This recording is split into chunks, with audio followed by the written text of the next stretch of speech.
Om.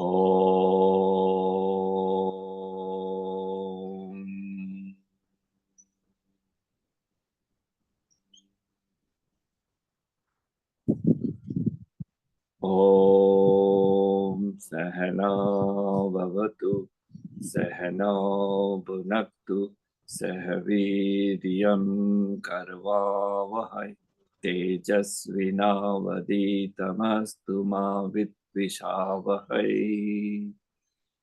Om Shanti Shanti Shanti.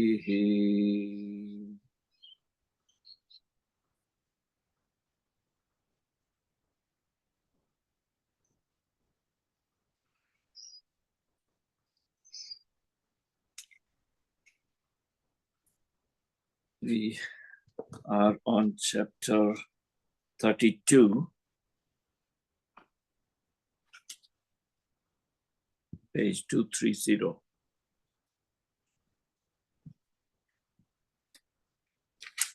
So, from this chapter onwards, as I said last time, Tattvabodha talks about the manifestation at cosmic level. So far, we understood the different aspects of Tattvabodha on micro level, on individual level. Now we speak about the cosmic principles. So this chapter 32 introduces us the 24 different principles at cosmic level. And this is all about the manifestation. So the question of how did the universe begin? Who's created? So the word creation is replaced by the word manifestation in Vedanta. In other philosophy, it is still the word used as a creation and the creator. But Vedanta do not entertain this term. Vedanta believes of manifestation and dissolution. So pralaya and the new. And there are 24 elements. So this chapter will talk about two different philosophy, the Samkhya, the oldest philosophy, and how does it differ from the Vedantic point of view. And from next chapter onwards, it will talk about each element separately, individually. So let us read this chapter 32. There is the opening statement by Swami Vivekananda. According to the philosophers of India, the whole universe is composed of two materials, one of which they call Akasha. It is omnipresent, all-penetrating existence. Everything that has a form, everything that is the result of combination is evolved out of this Akasha. It is the Akasha that becomes the air, that becomes the liquid, that becomes the solid. It is the Akasha that becomes the sun, earth, moon, stars, and comets. It is the Akasha that becomes the human body, the animal body, the plant. Every form that we see, everything that can be sensed, everything that exists, it cannot be perceived. It is so subtle that it is beyond all ordinary perception. It can only be seen when it has become gross, has taken form. At the beginning of creation, there is only Akasha. At the end of cycle, the solids, liquid, and gases all melt in Akasha again. And the next creation similarly proceeds out of this Akasha.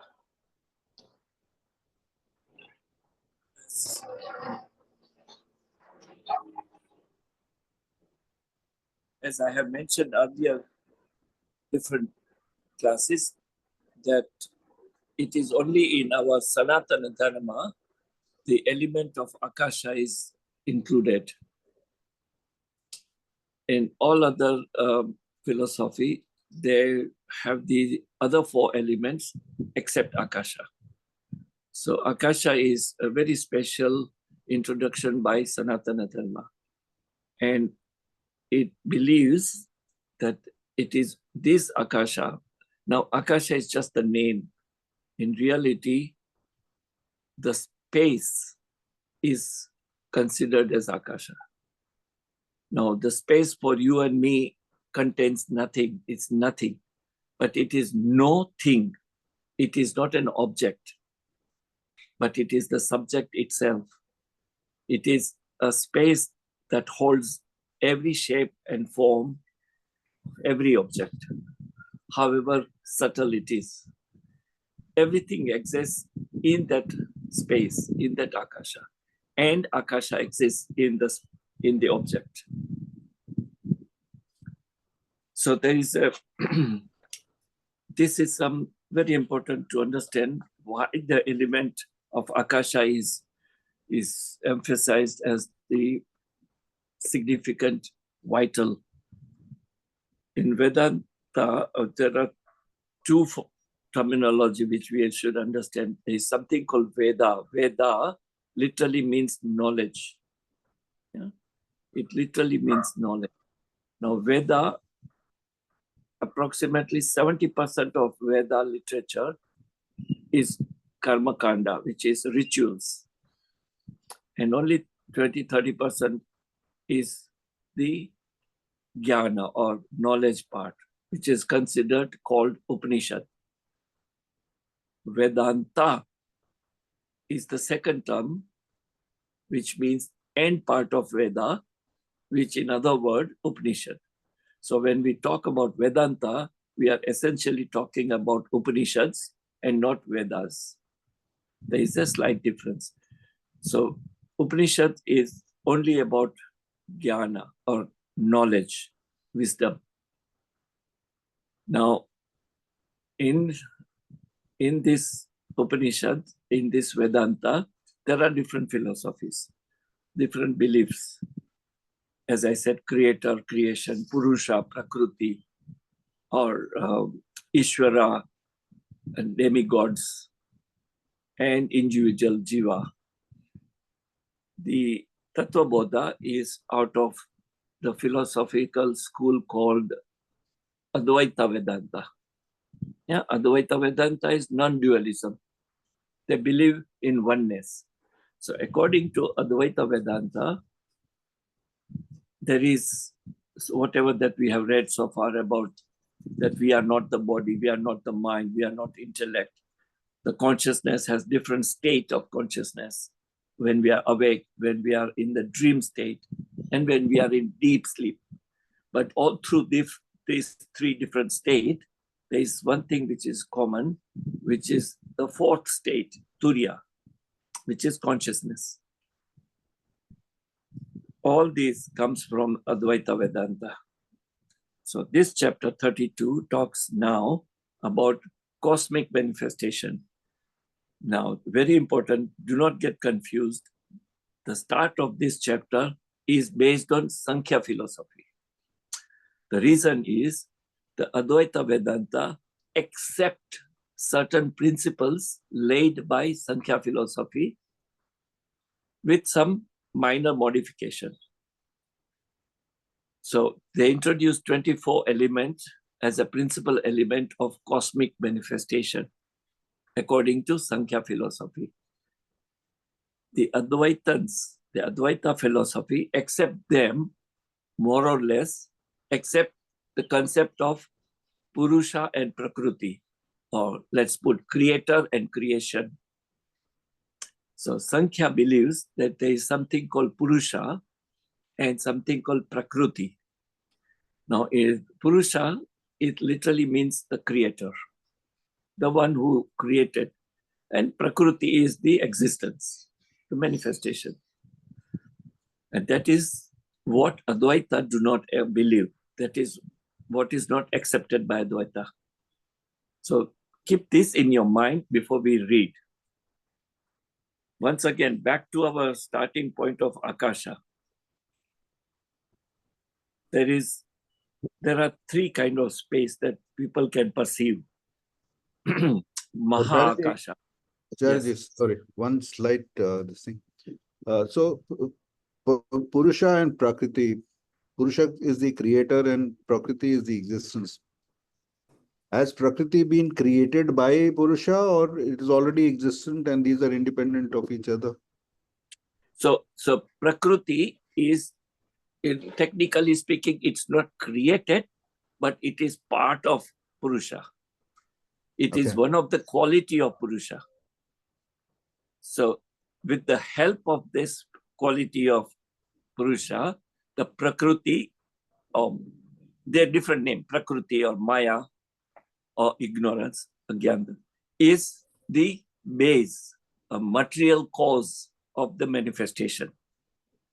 So there are two things. One is the efficient cause and and material cause. The material cause is Prakriti, and the efficient cause is Purusha. So it is the quality of Purusha which is the efficient cause, and it is the Prakriti which is the material cause. Now this is, remember, back of your mind, this is according to Sankhya philosophy, which is the oldest philosophical school of India. We are studying Advaita Vedanta. Advaita Vedantas believe, accept the element of the manifestation, accept the fundamental belief of Sankhya, which is Purusha and Prakriti. As we read this chapter, we'll understand what is the difference. But the Swami Vivekananda emphasized on the element called Akasha. And this we must very clearly understand that why there is so much of importance or significance about Akasha. So there are three kind of perceptions about Akasha. One is called Mahaakasha, which is a physical space. That's what we can see, what we can perceive. Second is Chitta Akasha, that only our mind can travel to assume. For example, our science and our technology has explored so much of space. Yeah, they have gone to different planets and different space area. So this is physically perceived. But the scientist, the same scientist, has something called Chitta Akasha, or mental space, which they assume that there is so much more space unexplored. Yeah, we know probably that it is only the few percentage, a minor percentage of the existence is known to the mankind. And so much more is only a mental, it's only that we assume there is so much space available. There are so many debates and so many discussion underway right now in these days. There are a group of scientists who believe the universe is expanding. There is other group of scientists who believe that the universe, the existence is collapsing. Yeah, which means it's kind of, it's getting smaller. So there is a difference between these two understanding. One group believes that it is manifesting or expanding at the phenomenal pace. Others believe that it's collapsing. The purpose of, bottom line of all that, it's all Chitta Akasha. It's your mental idea that about Akasha. So the first is Mahakasha, which is a physical space. Chitta Akasha, which is your mental space. And third is Chida, Chidaa, Chida. Chidda Akasha, which is a spirit space. So Mahakasha, Chitta Akasha, and Chida Akasha. Something that we already know is Mahakasha. Something we believe as the existence is Chitta Akasha. Something that we cannot know, something that beyond our ability to perceive is Chidakasha, spirit space, unmanifested. So Akasha, and as I said, everything is in that space, and that space is everywhere. For example, you and I are in a room or in a space in the house. Yeah, we believe that the space in the room is that what space exists. But can you perceive that your room itself is in another space, a much wider, bigger space? In that space is your house. In that house, there is a room. Does that mean that we are able to divide the space? Can space be divided? Space cannot be divided. It is just a different name and shape and form are structured, are existing in the space. For example, a glass of water, which is half filled, you have a water in the glass. But there is space in the glass as well, because the glass is filled with water, maybe 1/4 or 3/4 or half, but rest is the space. Now, imagine they're holding the glass and you're shaking the glass. Yeah, you're shaking the glass. What are you shaking? You're shaking the content of the glass, the water. Space cannot be shaken. The space in the glass does not have any effect of your moving the glass. Yeah, it is the water that can have the effect of your shaking.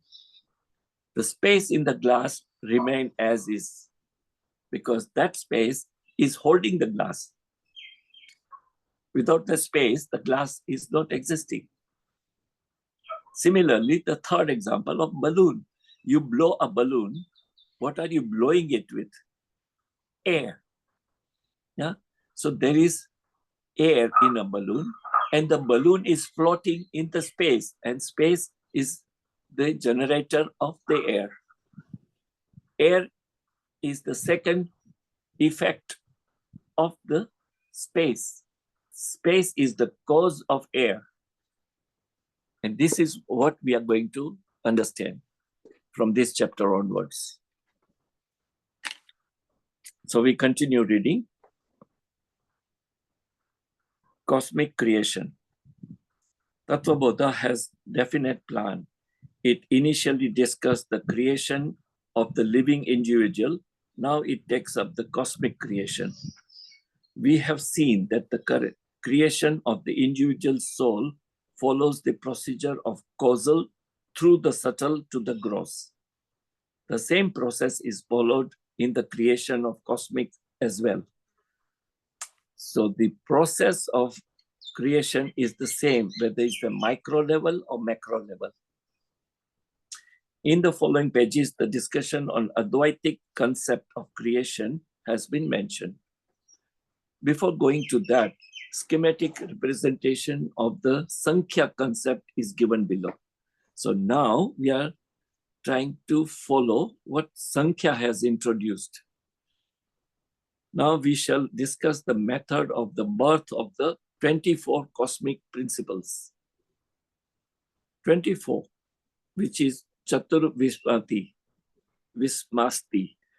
The idea that there are 24 cosmic principles was a gift of the Sankhyan to Vedanta, which in other words, Vedanta accept this philosophy of Sankhya about 24 element of cosmic manifestation.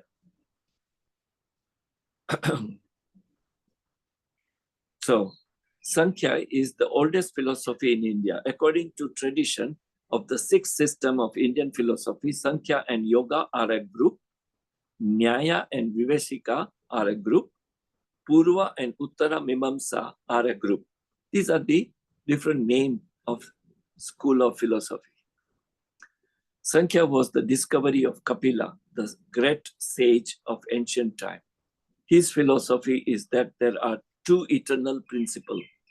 One is the self, capital self, called Purusha. And the other is not self, which is other than Purusha, called Prakriti. That's the introduction of Sankhya philosophy. Purusha and Prakriti. Purusha are countless, while Prakriti is one. So this is something with Vedanta, Advaita Vedanta do not agree. Sankhya believe that there is a Purusha which are many, millions and billions of them. Why? Because according to Sankhya, each living being is Purusha. So you and I and animals and birds and fishes and plants and all that exist, all that has a life is Purusha. And everything else is Prakriti. So Sankhya was the discovery of Kapila, the great sage of ancient time.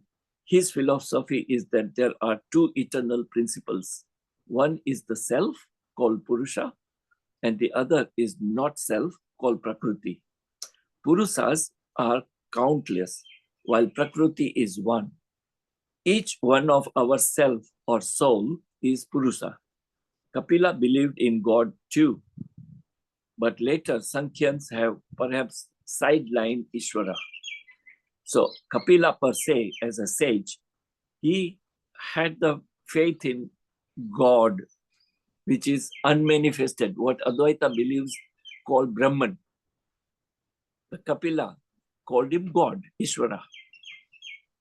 And the Purushas are the terminology introduced by Kapila as the Mahat, or is the cause, the material cause of manifestation is Purusha. Keeping the Purusha aside, Sankhyans, so apart from Purusha, Sankhyan count 24 cosmic principles. These are shown in the diagram next page. This is the scheme of Sankhyan cosmology. From Prakriti downwards, we have cosmic intelligence called Mahat. This Mahat is collective form of individual intelligence also. Now, this paragraph we will read twice because this is very technical and we must follow it. Then comes cosmic and individual ahankara or ego. From ego rises the five, they alone, or tanmatra, the fundamental five elements. From them comes the cosmic and individual mind. Tanmatras give rise to 10 sense organs, 5 sensory and 5 motor. This completes the creation process. So this is briefly introduction of 24 elements. We will each deal with each individually. So I'm reading again the same para. Let's go a little slow. Keeping the Purusha aside. In other words, Purusha is the, according to Sankhya, is the cause, is the creator. Keeping that aside, Sankhya count 24 element cosmic principles. These are shown in diagram next page. This is the scheme of Sankhyan cosmology from Prakriti downwards. So you understand, try to imagine. It is the diagram will explain to you, but it is Prakriti, and below the Prakriti or downwards the Prakriti, we have cosmic intelligence called Mahat. Now theology, Theosophical Society accept this philosophy as per the Sankhya. They also accept the terminology called Mahat or Virat or Ishvara. So keeping that in background, the Theosophical Society has adopted Sankhyan philosophy to the extent as Advaita Vedanta. This Mahat is collectively formed as individual intelligence also. So each individual, we, all of us, have our intelligence. And so in the world, our human beings, let's count 7 billion. The soul or the intelligence of 7 billion put together is Mahat or is equal to Mahat. Now, we are still considering only humans. other life form also has the intelligence. We know the animals have intelligence, birds, fishes, all the other creatures have their own intelligence at their own level. All intelligence put together is Mahat, cosmic intelligence. So you can imagine how our Sanatana Dharma says, how many? 84, 8.4 million form of life, 84, right? Each one of them possess intelligence. Intelligence put together of all of them is equal to one Mahat, cosmic intelligence. Then comes cosmic individual Ahankara. So once again, all living being has this phenomena called Ahankara or ego. Whether we know it, whether we agree, whether we accept or not, it doesn't matter. We all have ego. All ego to put together, cosmic ego, is the second element. From ego rises five alone, tanmatra. So the ego, cosmic ego, is the cause of this tanmatra. Tanmatra means five elements in its subtle form. What are the five elements? We know it: air, space, fire, water, earth. These are the five elements. These five elements in its subtle form, absolute subtle form, which means it cannot be experienced, it cannot be seen, it cannot be perceived. In subtle form is the effect or the result of tanmatra.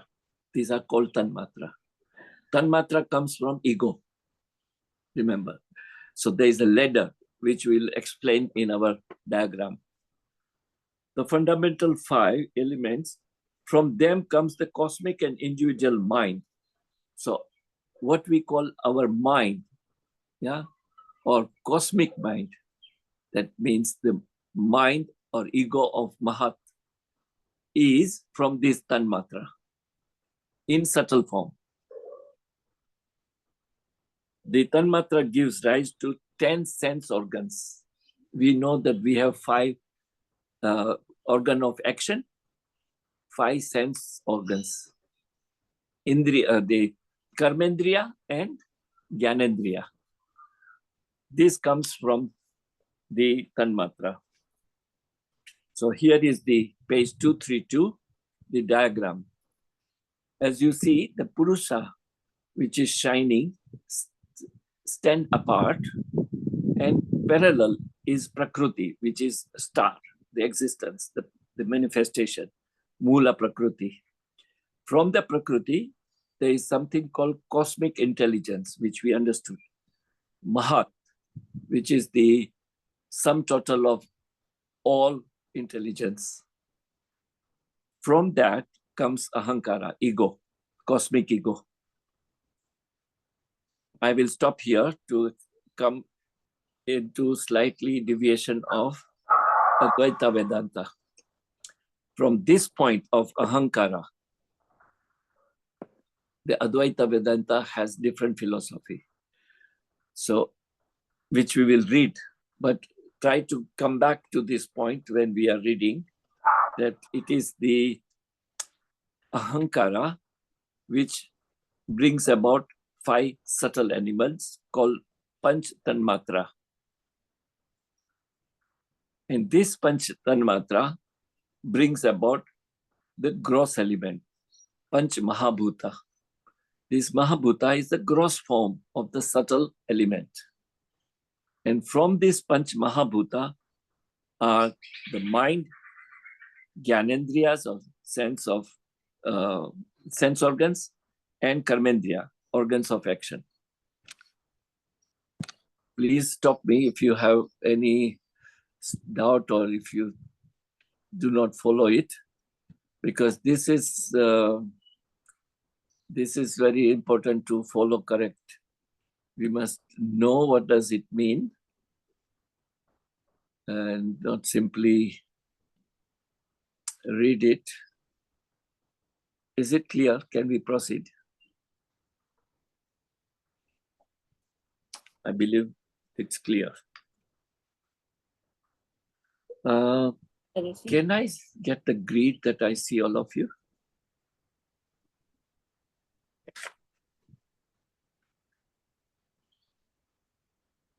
Am I audible? Yes, Acharya, you are. Okay. I don't want anybody to fall asleep. That's why I want to see all of you. This scheme was by and large acceptable for Vedantians. With some changes, they have adapted it for the practical purpose, Vyavarika. However, the Vedanta is careful to note that unlike in Sankhya, there is no dualism of Purusha and Prakriti in Advaita Vedanta. The scheme of creation or projection is the Sankhyan scheme. The Advaitiyans say that the desire, now this paragraph we will read again. This is we are now talking about this, the Advaita point of view of cosmic manifestation. This scheme of creation or projection is the Sankhya scheme. The Advaita says that the desire to be many that is in Ishvara is the seed of creation. May I become many. This desire is called siskara, of the desire to create. In the Vedas, it has been declared that God assumes countless forms using his Maya. Desire is the seed, and hence it is called ignorance or Maya. So now you see it's here, as you read, probably notice this, Advaita Vedanta has different terminology, different philosophy of, they do not accept dualism of Sankhya, Purusha and Prakriti. What they believe is that the God or the Ishvara had a desire to become many. So Ishvara is one alone. It is that one alone wanted to become many, just to experience itself. If the Ishvara alone cannot experience itself, in order to experience itself, it wanted to become many.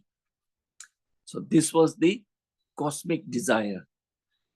The desire is the cause of the manifestation, known as the Maya. It is through the Maya. So the Sankhya calls it Prakriti, Advaita Vedanta calls it Maya.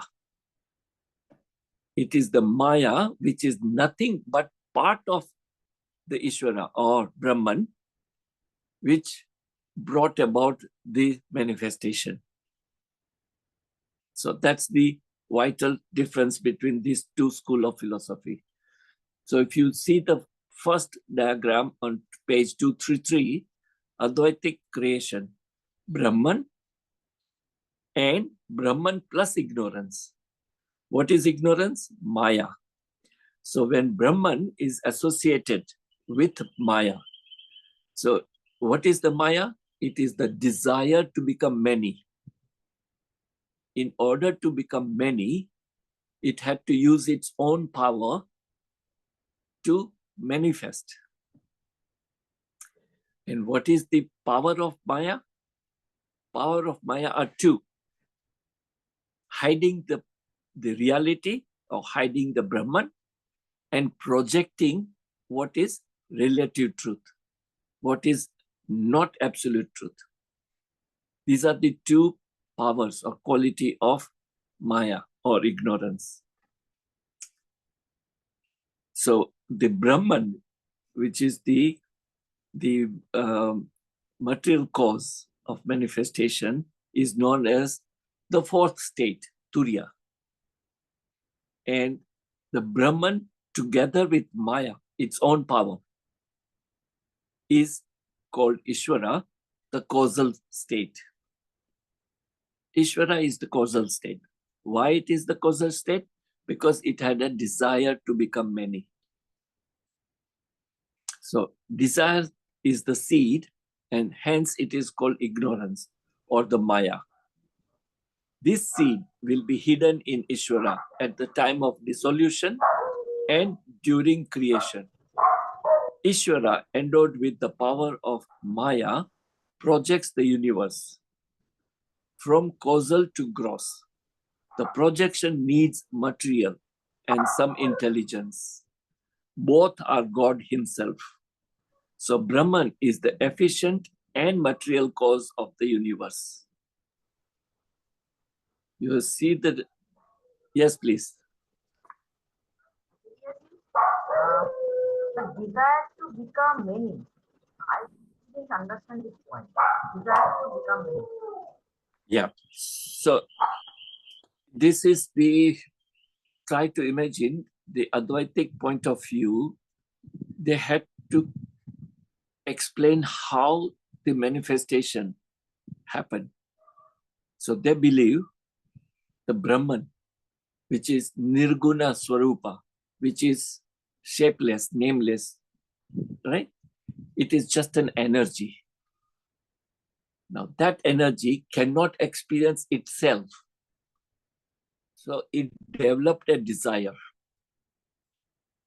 to experience itself.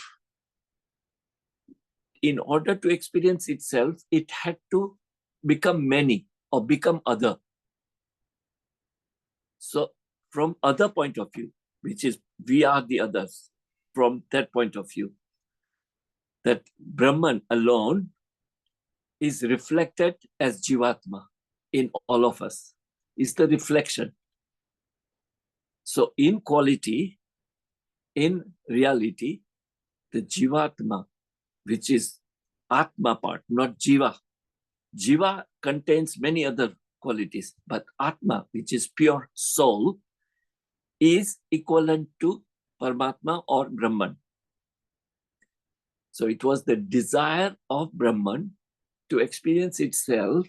In order to experience itself, it had desired to become many.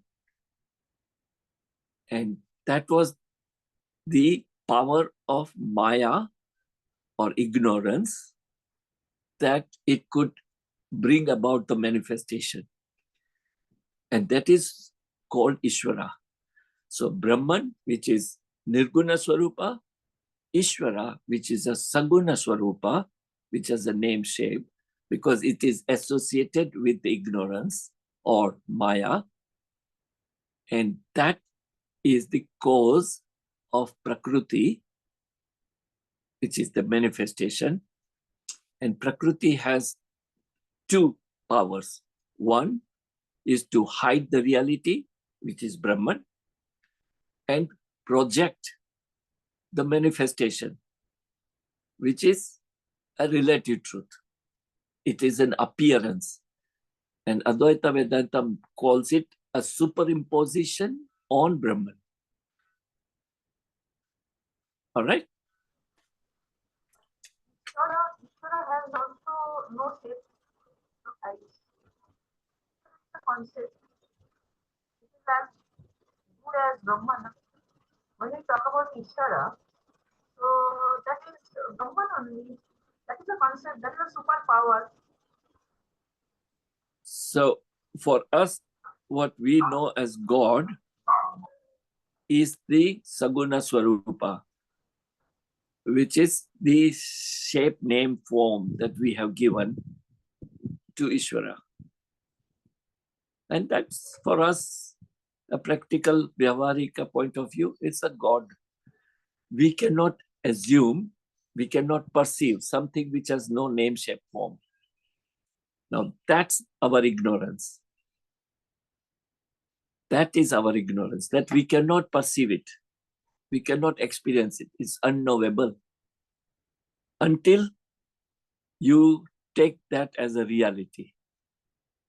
When we become aware that that is a reality, which is unmanifested, which is Nirguna, which is Brahman, and we are that,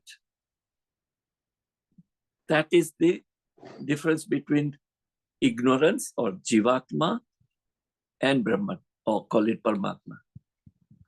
because we are under the spell of what we know as Maya, which is our ignorance. We proceed further. Thank you. So, during creation, Ishvara, endowed with the power of Maya, projects the universe from causal to gross. The projection needs material and some intelligence. Both are God himself. So Brahman is the efficient and material cause of the universe. If God was not the material of the universe, how could we know him by knowing anything in this universe? If a lump of clay is known, all clay is known, says the Upanishad. You see the example? It says, how do we know God or Ishvara? You have to accept the relative truth of this manifestation, Maya, or creation. Because when you accept this as the appearance, as the superimposition, which means there is a cause, which means there is someone, some power, some supreme intelligence, which is the cause of this manifestation. We call it God in our simple word. So to understand the God, you transcend the relative truth or manifestation or Maya or ignorance.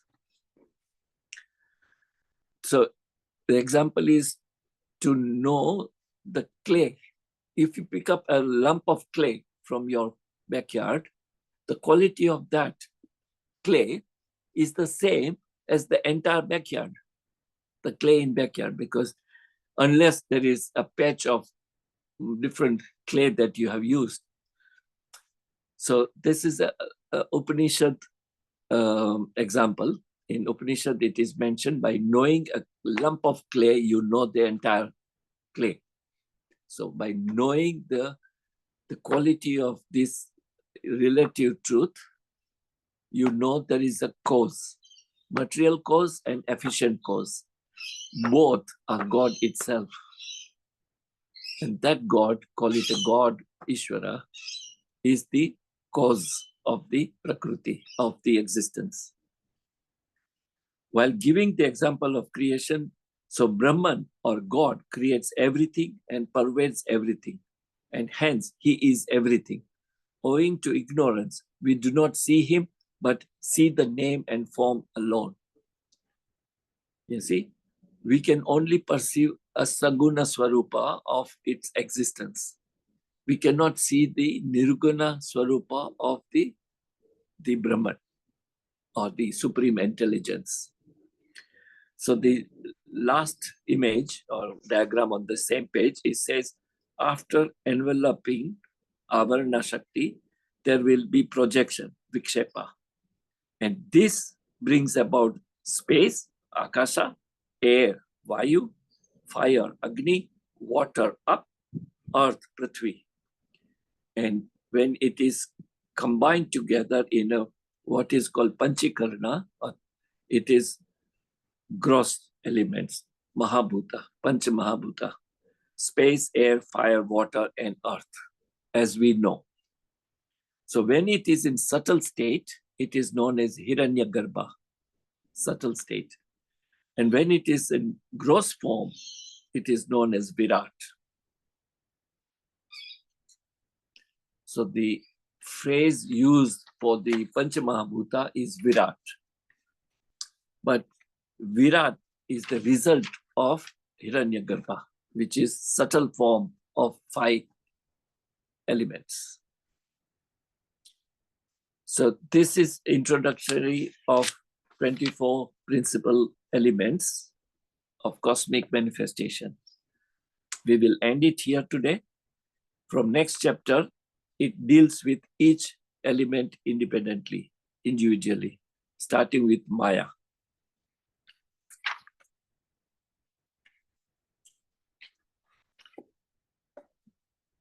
So this sometime it could be, let's say, we could probably get confused or mind-boggling as to understand this and to agree or to understand and agree, because it is something that our limited understanding or ability cannot perceive.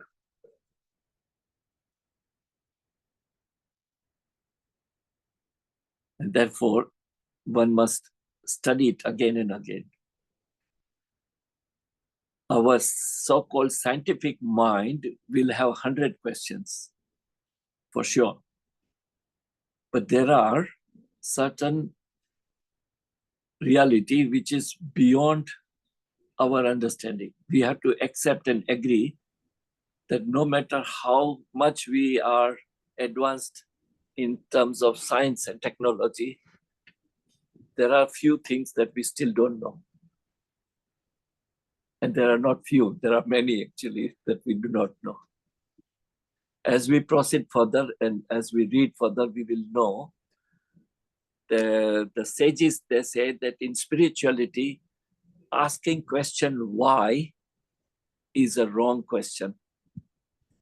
The right question is how. Yeah. So you have to have, that is why I said all the time, every class, purity of mind and faith in the wisdom of our ancient sages and the seekers or seers. They were really revealed with the truth, the grace or revelation happened to them. And this is the result, what we are reading. It is their wisdom.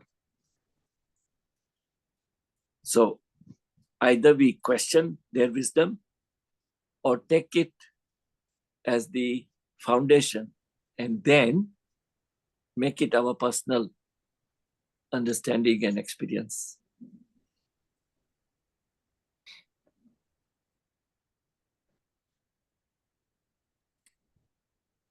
Acharya, Yes.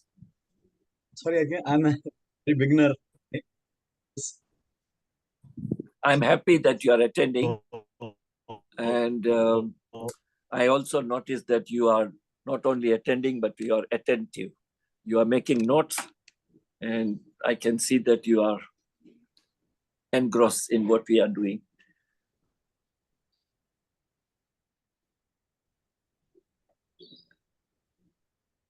Please ask me. I learn,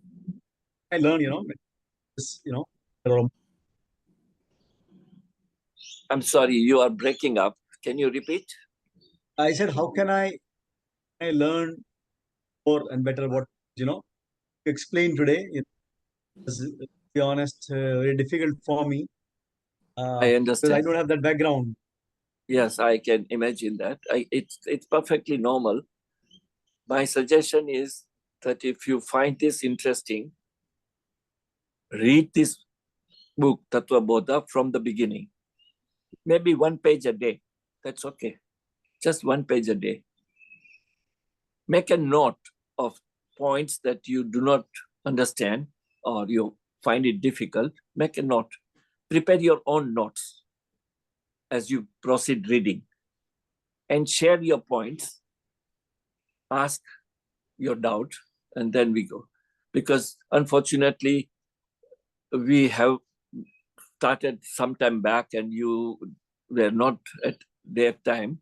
So you missed out on that beginning. It is unfair for me to start from the first page because we have gone through it and I don't want everybody else to.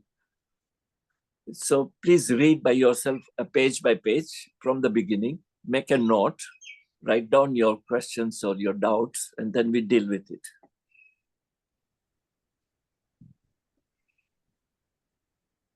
Also, Acharya, I would like to add that the three of us, Aditi, Vijay, and myself, we just attended a spiritual retreat with Ashit. And Oh, the I see. central pillar of that was exactly what you started with, Akasha. Just today Oh, also, we were meditating on the basically on space. and the space Oh. within, space outside. So I don't believe there are coincidences. The way that you are here is all by design, and those people who haven't attended, there is another one coming up in September. I'm not advertising, but it's No, actually practical demonstration of what we are reading over here. So Vijay, you're absolutely on track. Forget whether you started in the middle of the book. It's amazing. yes. Yeah. Ashit is the great source of knowledge and wisdom. So Yes. So we've spent a week with him, and fantastic. central You're pillar is lucky.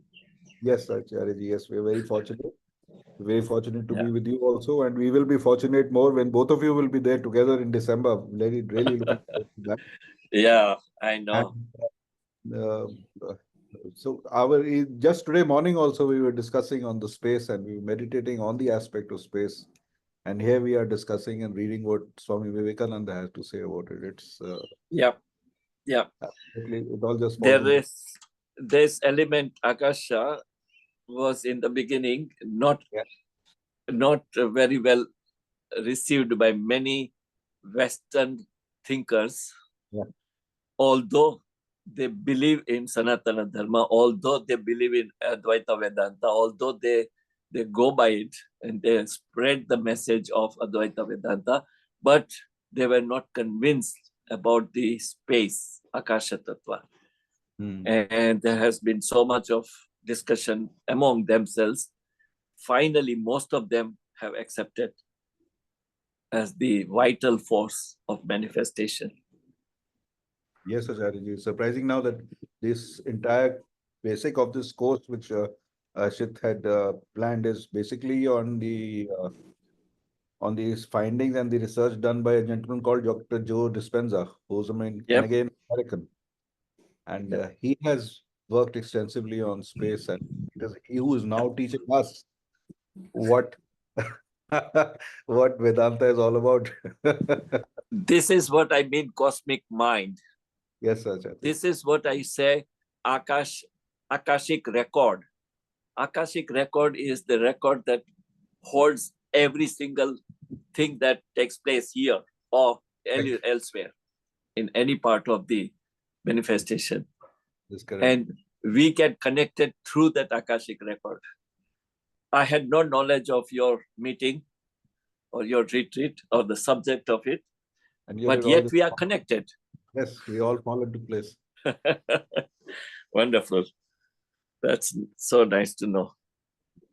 All right. Thank you so much. Have a great day. See you on Monday. Thank you so much, Acharya. Thank you. Hari Om. We did not have our prayer, so please bear with me. Let us finish the prayer. Yes. Om.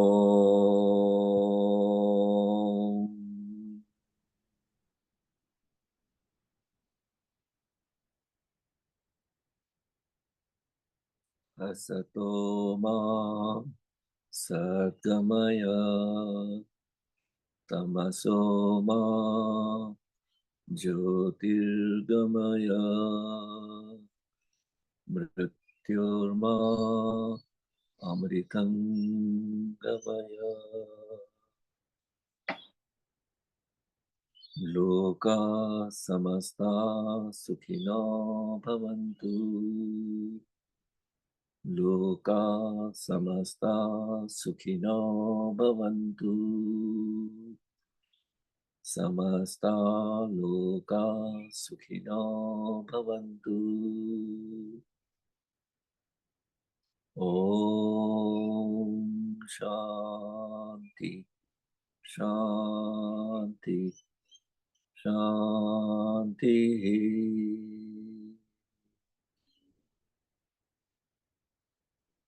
Thank you, God, for giving us air to breathe. Thank you, God, for giving us water to drink. Thank you, God, for giving us sun for energy. Thank you, God, for giving us food to eat. Thank you, God, for giving us good health and happiness. Thank you, God, for giving us positivity.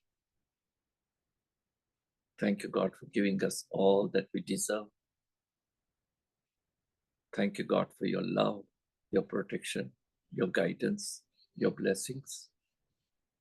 Thank you, God, for the existence. Thank you for giving me a chance to serve you.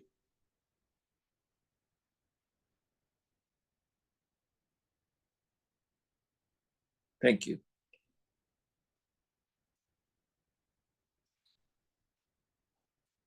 Thank you. Thank you, Charity. Thank you so much. Thank you for joining, everyone.